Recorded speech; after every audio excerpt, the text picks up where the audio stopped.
అవ్వ తాతల సమక్షంలో ఇలా మీ అందరి మధ్య మీ ప్రేమానురాగాలు ఆప్యాయతల మధ్య మీ బిడ్డగా మీ మనవడిగా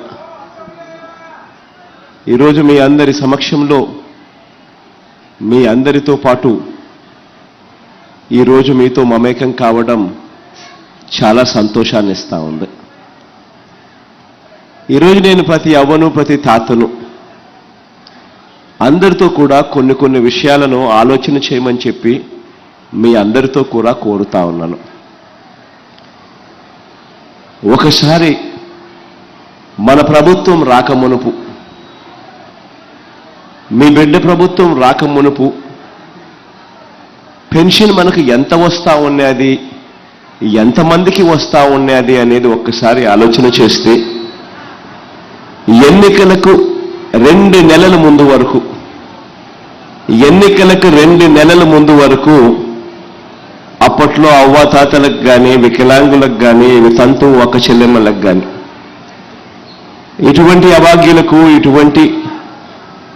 ఇటువంటి అన్యాయమైన పరిస్థితుల్లో ఉన్న వాళ్లకు ఇచ్చే పెన్షన్ ఎన్నికలకు 2 నెలల ముందు వరకు గతంలో పెన్షన్ 1000 రూపాయలు. అవునా కాదా? అవునా కాదా? ఎన్నికలకు 6 నెలల ముందు వరకు కూడా, ఎన్నికలకు 6 నెలల ముందు వరకు కూడా అప్పట్లో పెన్షన్ ఎంతమందికి ఇచ్చేవారో తెలుసా?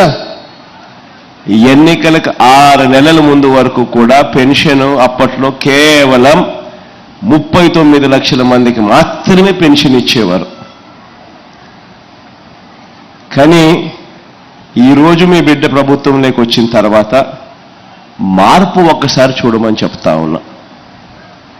అప్పట్లో ప్రభుత్వానికి అయ్యే ఖర్చు నెలకు కేవలం 400 కోట్ల రూపాయలు ఖర్చు అయ్యే ఆ రోజుల పరిస్థితి అప్పట్లో ఉంటే, ఈరోజు మీ బిడ్డ ప్రభుత్వం వచ్చిన తర్వాత అవ్వాతాతల ముఖంలో చిరునవ్వులు చూడాలని, వీళ్ళెవ్వరూ కూడా ఇబ్బందులు పడే పరిస్థితి రాకూడదు అని, వీళ్ళ ఆత్మగౌరవం నిలబడాలని, పెన్షన్ల కోసం వీళ్ళు ఎక్కడికెక్కడికో తిరగాల్సిన పని ఉండకూడదని, పెద్ద క్యూలలో నిలబడాల్సిన అవసరం ఉండకూడదు అని, లైన్లలో నిలబడి తీరా లైన్లో నిలబడిన తర్వాత ఎక్కడికెక్కడికో వెళ్ళిన తర్వాత ఆఫీసుల దగ్గరికి చుట్టూ తిరిగిన తర్వాత అక్కడికి తీరా పోయిన తర్వాత ఈరోజు లేదు రేపురా అని మళ్ళీ చెప్పే పరిస్థితి రాకూడదు అని మొట్టమొదటిసారిగా దేశంలోనే బహుశా ఇటువంటి కార్యక్రమం జరగడం లేదు.